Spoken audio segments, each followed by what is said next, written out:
Hey Nico, welcome to the podcast. How are things with you? Hey Ben, all good, thank you. Enjoying the summer. It's a little bit hot here in Barcelona, but we like it like that, so it's all right. How are you doing? Nice. Yeah, it's been warm here in London, but not quite as warm as you said it was. No, good to hear.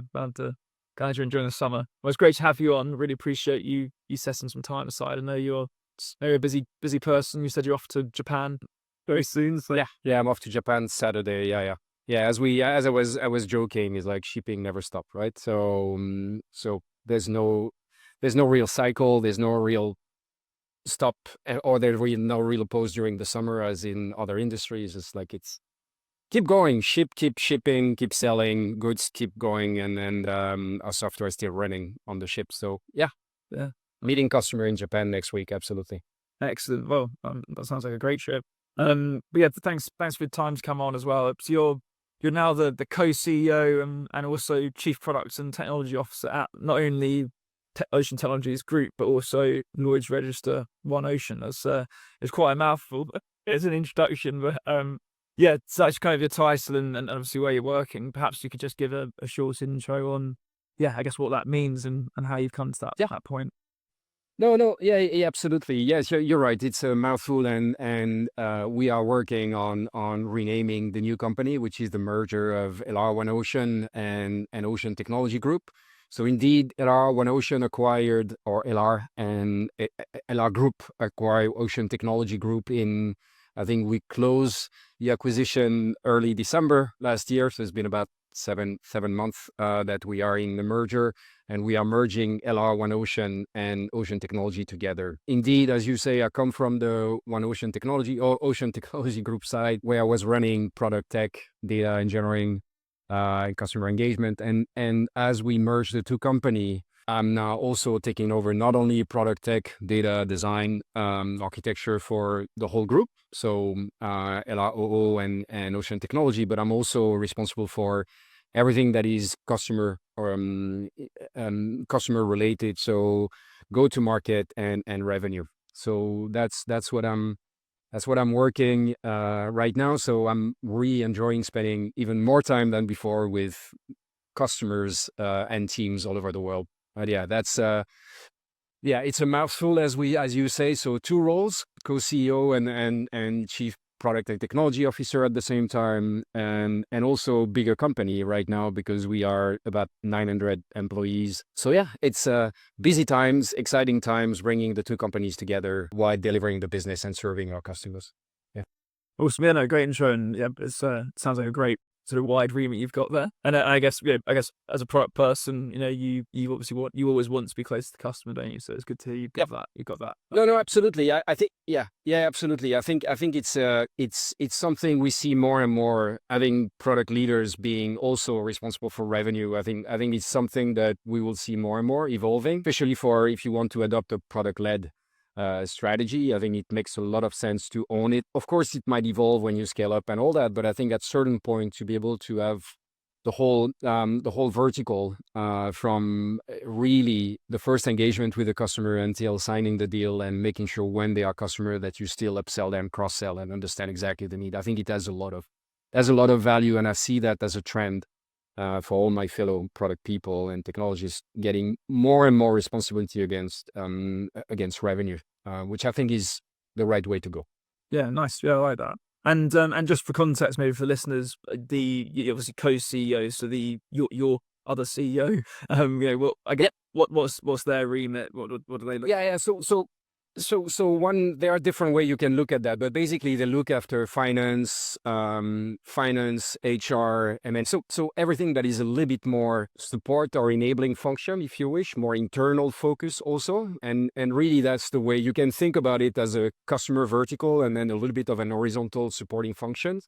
So that's the way we operate today, and it's definitely an interesting setup. Like co-CEO is not something you see very often. I think it's something that is relevant in a certain context, and that's also something we are trying out, and we'll see how it evolves. Right, that's part of the game. Try new things, see what works, what doesn't work. There's definitely no lack of work for two leaders for that organization. That's for sure.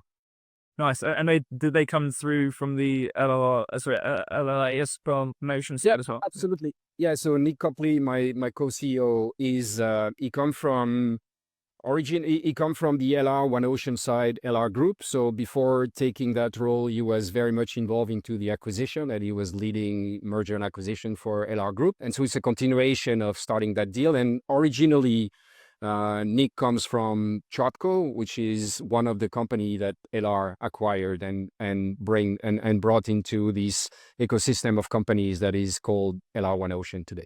Must be. It makes a lot of sense. But I think it's I guess that's quite a nice continuity in a way to have, two people from, from each side as well from the acquisition. Yeah, I think it's exactly the point, right? It's to foster a continuity, to also make sure that we are leveraging different sets of capabilities and competencies, and try to accelerate the transformation rather than that stagnate. So that's the bet that we have made with that setup, and we've been like that since as I say, since 7 months now. Nice. Excellent. And I guess, we talked a few weeks ago, or for a month, maybe months now. We first talked about doing a podcast. You talked to me about, some very interesting use cases within within the maritime space, and particularly how, what a crucial role it plays in global trade. Yet you said that it's one of the last sort of industries to fully, digitalize. I guess what makes that sort of digitalization, so difficult or uniquely challenging within the maritime space. Yeah. So I think a couple of thoughts on that. So first of all, I don't think there is any industry you can take a blueprint and what has worked in one industry, you can just come and apply that to another industry. Every industry is a little bit different in terms of maturity, in terms of specificity, constraint. Like obviously maritime has a big constraint, which is connectivity and this operation both onshore and offshore, and this synchronizing that while having potentially some challenge with connectivity. We'll talk about it, but it's evolving very, very fast, as you can imagine. But I never operate with a blueprint. So I've done transformation in other industry, digital transformation, whether it's in automotive, fintech, insurtech, music, like all over the place, right? And the beauty of having done that in different industry is that you have, not that you apply a playbook, but you have things that you have tried, you have things that you can learn from, and then pick a version of that and see what would work in the maritime industry. I think you're absolutely right, Ben.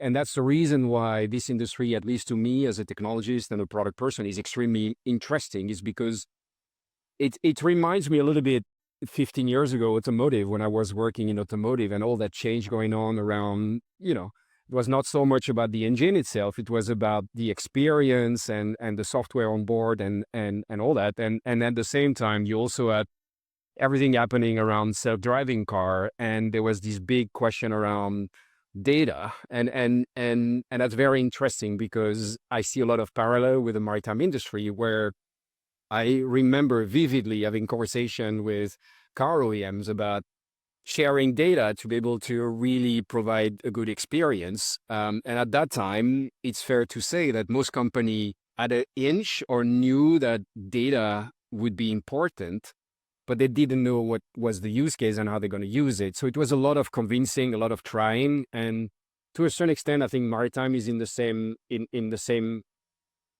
position right now, where they know data is going to help them make more data informed decision, really move to predictability, move to a lot of things that needs to happen in that industry to be able to also just deal with the sheer acceleration of regulation around sustainability, around compliance. Technology is going to be an enabler to help with all that, right? And data is at the core of it. So I think it's fair to say that maritime is going through a pretty extreme change. I'd like to think about it as a perfect storm, where you have regulation pushing hard, sustainability pushing hard, and then there is a complete changing generation of seafarers who are operating the ships, right? And with new expectation in terms of the user experience, the product they are using, the solution they are using, and that's a perfect storm for a product-led company to be able to evolve their offering. We already have a very strong offering with a portfolio of more than 15 products, which I would say probably in every single area we have the number one or number two products in the industry. So really, really a great starting point. But we believe that we can help the whole industry, enable the whole industry to be more efficient, more sustainable, and safer by providing a better product, better user experience that will allow us. Ultimately, our goal is to build the operating system of the maritime industry, allowing our customer, our user, to move towards more data-informed decision that will allow them to, yeah, as I say, be more efficient, be more sustainable, and be safer at sea. Yeah, I really like that. I mean, that definitely is a perfect storm, isn't it? Yeah, for that.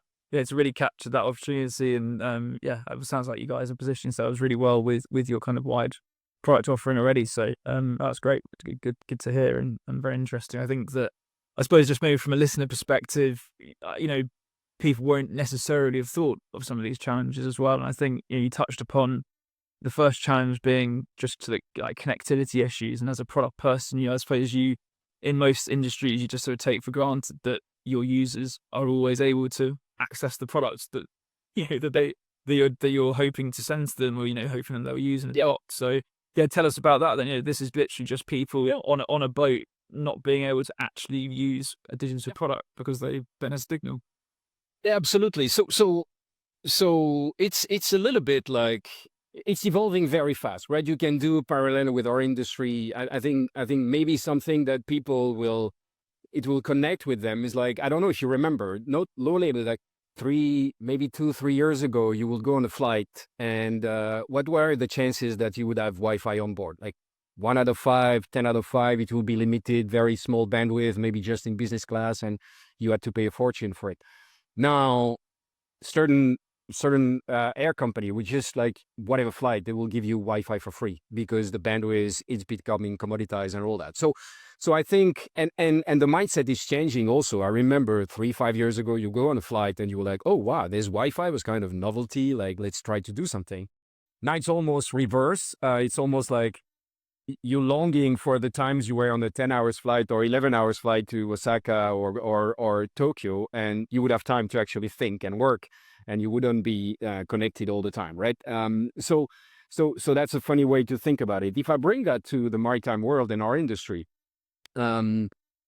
yes, a few years ago, connectivity was really becoming an issue, but now connectivity is really at the center of the conversation, and there is a yearly survey that is done with all the seafarers, and connectivity on board is one of the most important topic for seafarers, and for very valid reason. It's also because that's the way they stay connected with life, with the family. And as I was saying, it's also, we are connected on a daily basis. Like, everybody's walking around with a device like that, always connected. You can talk to anyone, you can gather information. And this new generation of seafarer, like, they wouldn't take a job if you don't have connectivity, right? Is as simple as that. So it's changing, and another way to look at it, not from a demand perspective, but a supply perspective. Now I'm talking to certain customers who are not only using one supplier for connectivity, but they will double down on 2 or 3 suppliers, making sure that they always have this connectivity. One, for being able to operate their vessel the best way. Having, for example, if you do routing and all that, or you have to change routing based on the weather news or all these kind of thing. Of course, you would like to have real time and as close to real time, and you need connectivity for that. So I think it's evolving very fast, and it's as in every industry, you have the leader and the laggers. So it's not the same everywhere. So as a provider of solution that needs to work onshore, offshore at every time, we it's pretty clear the trend is towards connectivity will be everywhere. So we are building cloud-based solution, but with always a fallback if you don't have connectivity. And there are technology now that allows you to make sure that you can keep having the same user experience, or roughly the same user experience, when you don't have connectivity. And then as soon as you have connectivity back, you can resync. And so what you do locally is never lost, and all that. There are different ways and different technology we can leverage for being able to get there. But ultimately, we, of course, as a product company, we are working based on trends and what's happening, and not looking too much backwards. So we strongly believe that cloud-based solution is what's going to it's what's going to run this industry, or what this industry is going to run on is on cloud-based, like every other industry. But just to give you a little bit of an example, we are providing training for seafarers, and there are still certain, and we provide, of course, like an online, if you want to download new content or there's an update, you provide you with an online portal where you can get all your content when you have connectivity. But in parallel, we still have some customer where we are basically chasing the vessel in port to be able to give them the latest USB so they can update their onboard desktop where they run the training. So it's almost very interesting as a product person, because you are living at the same time in the past, in the present, and in the future, right? And you need to balance these three areas, knowing that you still need to serve the customer who are a little bit in the past in their way of working, and you need to bring them on the journey with us, while, as we know, technology is always improving at the light of speed, right? So it's going to come, but you need, I think, as a technologist and a product person, you need to live more in the future and try to bring all your customer towards that future, because cloud-based would enable us to provide a way better user experience. And that's really the trigger, and that's expected. What's like a rough idea, a rough estimate of, cloud-based solutions maybe versus that, pen and paper, or even like the USB desktop, Yeah. example you gave? Is it like a 50-50 split, or is it pretty heavily still like the pen and paper stuff? I think it really depends on the segmentation of the market. I think the top players are fully connected. They are using fully connected solution.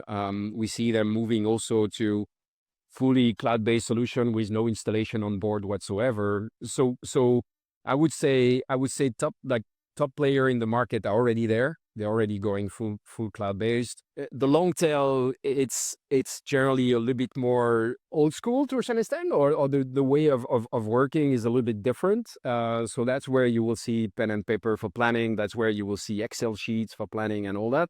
Generally, they have smaller fleet, and they're a little bit smaller operator.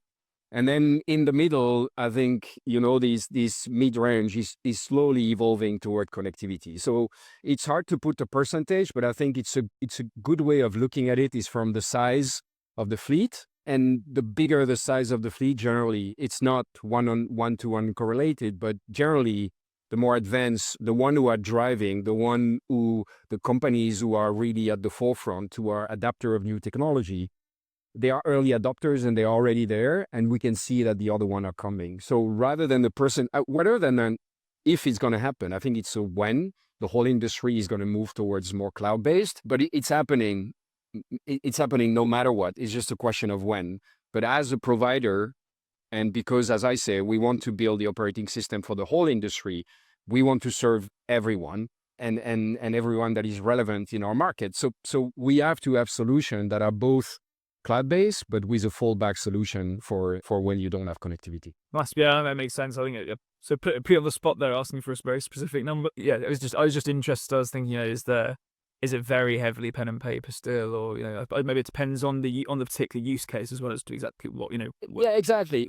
Yeah, it completely depends. And even without talking necessarily pen on paper, you also have you still have quite a lot of on-premise solution, right? So which is also, you also need to move that to the cloud to be able to extract the data, to be able to combine the data sets, and to be able to bring that intelligence. So there is a reason why it makes sense to move to a cloud-based solution with leveraging connectivity, right? It's of course it's a real time, of course but it's also being able to exchange this data and create this level of intelligence, breaking the silos. That's the ultimate goal, because that's by bringing all these data sets together that we're going to create that intelligence about the market that will allow our customer to make data-informed decision across the board and not operate in silos. So that I think beside the user experience that is more advanced and that you can provide through a cloud-based solution, there's also a natural evolution of the whole industry towards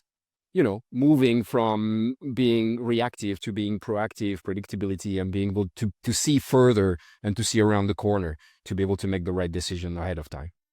Nice. Yeah, no, that makes total sense. And you talked a bit about kind of compliance as well, and and setting the safety of seafarers, and I suppose how, I guess again from a product perspective, and from like a product strategy perspective, how how is that kind of showing up within the way you build product strategy? I don't know, there's maybe you liken it to fintech or be it other regulated industries, but it's just a little bit different in this world, isn't it? I think every time you operate in a regulated environment or regulated industry where there is compliance, it's kind of the way I think about it is Olympic minimum, right? It's like minimum Olympic. If you want to play, you have to show good faith and you have to be compliant, right? That's the minimum. And if you look at it from a customer perspective, being compliant doesn't give you any edge. It just allows you to operate, right? So that's the bare minimum. Being compliant allows you to operate.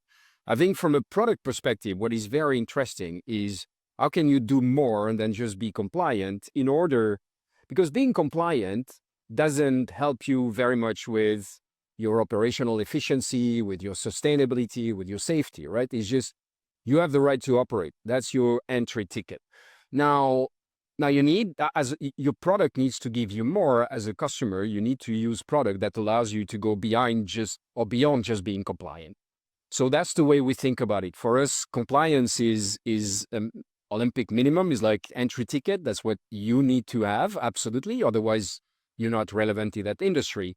But we need to provide services beyond just compliance. And if you and I think that's something that in most compliant, there are certain industry where being compliant is good enough, and that's what you're going to compete in.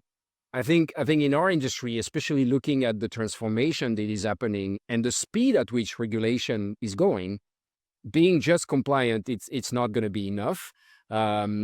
Because at the same time as regulation is increasing and there's a lot more demand from a regulation perspective, there's also a lot of pressure around other topics, as I was mentioning, operational efficiency and all that. And just being compliant will not give you the operational gain that you need, right? You need to have product that really allow you to, as I say, make data-informed decision, really understand your operation. And we are working very closely with our customer to make sure that our product deliver the ROI that is needed around these three vertical or these three values that are absolutely core to our offering: operational efficiency, sustainability, and safety safety on board. Nice. Yeah, again, I think that's I guess that it feeds into product strategy, and I suppose Absolutely. that's obviously you got to be able to operate at that level. If you're a bank, you've got to have some kind of I don't know, license to actually operate, or maybe with solutions where you can have embedded finance and that kind of stuff. But it's they're definitely an important factors. Cool. And I guess maybe the last kind of thoughts, I'd just be interested to just I'm sure the listeners would be interested as well, just to understand the different kind of areas that you're building products for. So obviously there's like the safety on board the ship, and then there's I suppose training you mentioned, maybe like route planning. I guess just be interesting just to hear you different totally places. Yeah, absolutely. So basically, we are working our portfolio. One simple way to think about portfolio is it's organized around 5 verticals or 5 family of solutions, right? And the first one is around what we call human capital management, which is basically managing your resources, managing people. So that's really people centric. That's where we provide learning and assessment. That's where we provide everything from basically from hiring to retiring. So that's how you manage so think about it as a human resource management system. So human capital management. So that's the first vertical we provide solution specific to the maritime industry. There are some specifics here in terms of traveling, in terms of compliance, again, in terms of hiring the right people, working with manning agency and all that. So we are providing here a solution or a series of solutions in that area of human capital management. That's the first one. And it's a very important one because, as I said before, there's a lot of change in the industry around that. There's a new generation joining with expectation in terms of how they can manage their career, how can they manage their continuous development, all that. So it's really an important topic. The second vertical that we have is around compliance and regulation. So RGC, basically, it's, as we say, it's a compliance business. So it's very important for us to monitor everything, every rule, every regulation, every compliance, being able to provide that to our customer. It's also very important that you have all that documentation on board when there's an inspection and all that. So we provide that in a digital format with AI search on it to simplify the life of our users. So that's the second vertical, everything around compliance. And of course, there is a link between compliance and training and human capital management, right? So one feed into the other. They are two different families of solution, but they are related to each other. The third one is what we call technical management solution. So it's everything about, think about it about managing the vessel, managing the assets being the vessels. So it's about maintenance of the different parts, when you need to do dry docking, when you need to take care basically of your physical asset that are the vessels. So that's the third vertical. The fourth one is around voyage management. So how do you do voyage planning? How do you do rerouting on board and all that? So that's really about the voyage itself and how you plan for your voyage. And then the fifth vertical is what we call voyage performance optimization. So it's around making sure that you are optimizing your fuel consumption, making sure that you are really optimizing your route. And of course, voyage performance feeds into your voyage planning, right? So all these connected. And one way to look at our portfolio of solution is really that we are connected. We are connecting people, vessel, and voyage, right? So which are the three entities in our industry, right?